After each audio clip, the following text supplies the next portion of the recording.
दोस्तों price action के अंदर हमारा ये 16 नंबर का वीडियो है। इस वीडियो से पहले हम बेसिक प्राइस एक्शन के अंदर इन सारे टॉपिक्स के ऊपर वीडियो पहले ही बना चुके हैं, जिन वीडियोस की लिंक आपको डिस्क्रिप्शन में मिल जाएगी, जिस कारण से उसी को आगे बढ़ाते हुए चार्ट पैटर्न के अंदर डबल बॉटम पैटर्न के बारे में बहुत ही अच्छे से जानने वाले हैं। मार्केट के अंदर एक सेल ट्रेंड के बाद जब पहली बार नीचे से सपोर्ट लेते हुए थोड़ा ऊपर आती है, लेकिन मार्केट को सेलर्स एक बार फिर से नीचे ले जाते हैं। इस बार मार्केट नीचे जाते हुए अपने पहले वाले लो को ब्रेक देने की कोशिश तो करती है, लेकिन फेल हो जाती है और एक बार फिर से अपने स्विंग हाई के पास आ जाती है, जिस कारण मार्केट में एक नेकलाइन रेजिस्टेंस जनरेट हो जाता है और डबल बॉटम चार्ट पैटर्न बन जाता है। इस पैटर्न के अंदर लगभग 2 बार मार्केट एक ही जैसे लेवल पर रिजेक्शन फेस करते हुए ऊपर आती है, जिस वजह से यहाँ पर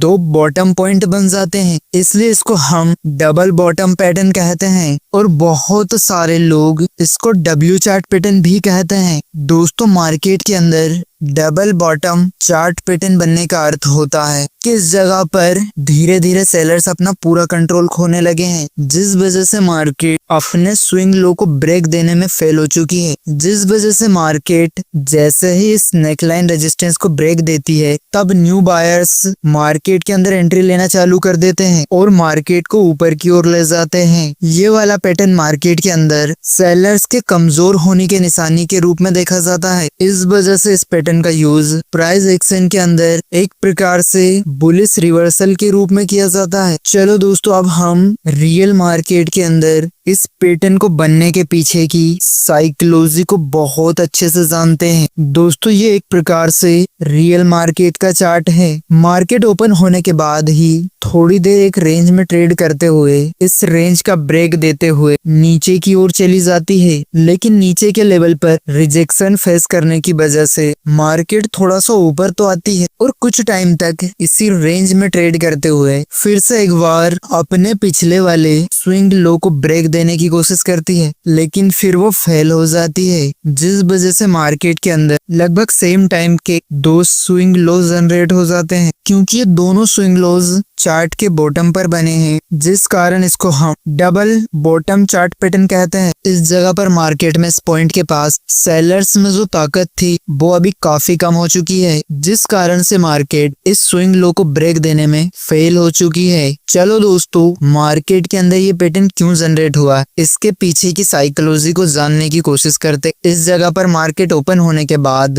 एक बड़ी सी बिग वाली कैंडल जनरेट होती है। मार्केट कुछ टाइम तक इसी रेंज में ट्रेड करते हुए इसको ब्रेक देते हुए नीचे जाती है। इसका ये मतलब है कि इस जगह पर सेलर्स मार्केट को नीचे की ओर ले जाने में इंटरेस्टेड हैं, लेकिन नीचे के लेवल से मार्केट रिजेक्शन फेस करते हुए जिस जगह से मार्केट ने ब्रेक दिया था उसी जगह पर आकर एक प्रकार से tweezer top candlestick pattern generate करती है, जो कि एक प्रकार से बेरिश रिवर्सल का सिग्नल माना जाता है। दोस्तों ट्विज़र टॉप पैटर्न को हमने एक वीडियो के अंदर बहुत अच्छे से समझाया है, आप उस चैनल पर जाकर जरूर देख सकते हैं। अब मार्केट नीचे से रिजेक्शन लेते हुए इस लेवल पर रेजिस्टेंस फेस करते हुए फिर से नीचे जाएगी, ये सोचते हुए कुछ रिटेल ट्रेडर इस स्विंग लो के ब्रेक का इंतजार नहीं करते और सेल ट्रेड में एंट्री करने लग जाते हैं। मार्केट नीचे तो जाती है, लेकिन अपने स्विंग के लो को ब्रेक देने में पूरी तरह फेल हो जाती है और फिर से अपने स्विंग हाई के पास वापस आ जाती है। अब दोस्तों इस पूरे प्राइस एक्शन से मार्केट के अंदर 2 बॉटम जनरेट होते हैं और ऊपर के साइड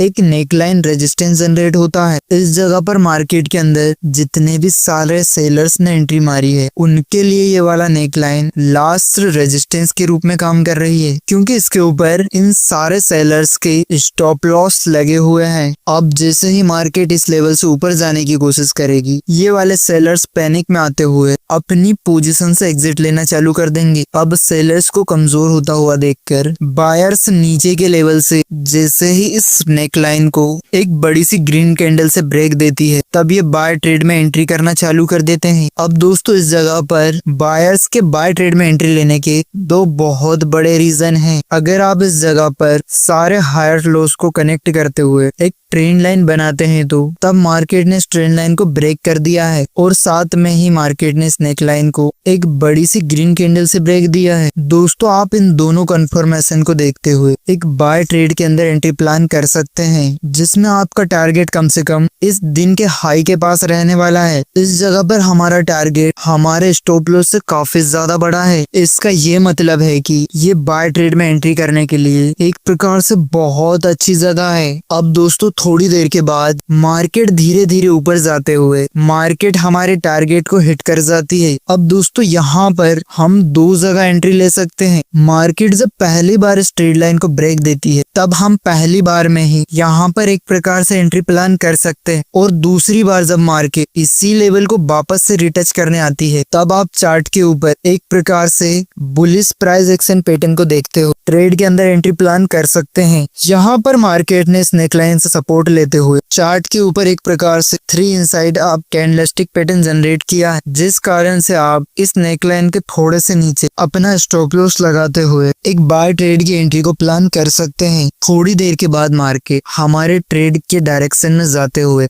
हमारे टारगेट को हिट कर जाते। अब दोस्तों चार्ट के ऊपर इन सारे ट्रेड एंट्री लेवल को निकालने के लिए हमने इस जगह पर किसी भी इंडिकेटर का यूज नहीं किया है, और ना ही दोस्तों किसी के द्वारा टेलीग्राम या फिर यूट्यूब के ऊपर ऑनलाइन दिए जाने वाले किसी भी ट्रेड सिग्नल का यूज नहीं किया है। इस जगह पर हमने सिर्फ प्राइस एक्शन का यूज करते हुए चार्ट के ऊपर किस प्रकार से बायर्स और सेलर्स काम करते हैं इस चीज को जानने के लिए चार्ट को बहुत अच्छे से पढ़ के और कैंडलस्टिक पैटर्न का बहुत अच्छे से इस्तेमाल करते हुए यूज करते हुए निकाला है। इसलिए दोस्तों आपको एक प्रॉफिटेबल ट्रेडर बनना है तब खुद से ही आपको इन सारी बातों को सीखना पड़ेगा, नहीं तो दोस्तों आप बहुत सारे फ्रॉड लोगों के चक्कर में पड़ के अपने पैसे को पूरी तरह बर्बाद कर सकते हैं। चलो दोस्तों अब हम एक और बहुत अच्छा एग्जांपल देखते हैं। ये दोस्तों एक प्रकार से रियल मार्केट का चार्ट है। यहाँ पर मार्केट ओपन होने के बाद ही सुबह से लेकर डे एंड तक मार्केट लोअर लॉस करते हुए लगभग 500 पॉइंट से ज्यादा नीचे चली जाती है। जिस भी ट्रेडर ने इस हाई लेवल से पुट ऑप्शन को बाय किया होगा उन सारे लोगों को इस मार्केट को नीचे जाने की वजह से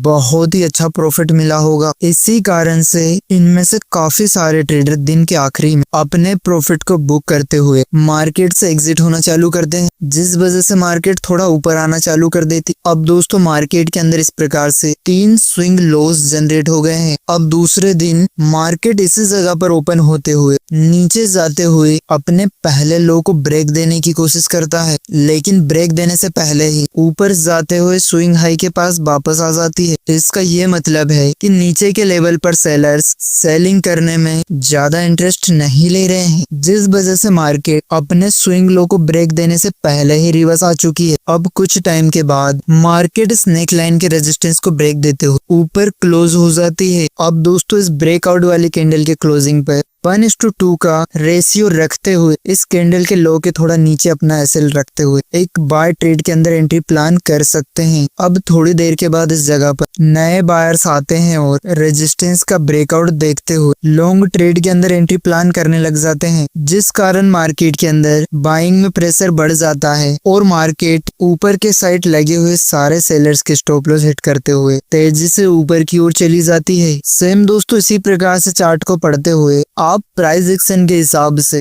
डबल बॉटम पैटर्न के अंदर आप ट्रेड की एंट्री और एग्जिट लेना सीख सकते हैं। अब दोस्तों अगली वीडियो के अंदर हम राइजिंग और फॉलिंग बेज चार्ट पैटर्न के बारे में बहुत अच्छे से जानने वाले हैं। तो दोस्तों आपको ये वीडियो बहुत ज्यादा अच्छी लगी है तो वीडियो को लाइक करने के साथ ही चैनल को सब्सक्राइब जरूर करना। तो दोस्तों हम मिलते हैं नेक्स्ट वीडियो के अंदर, तब तक के लिए थैंक्स फॉर वॉचिंग वीडियो।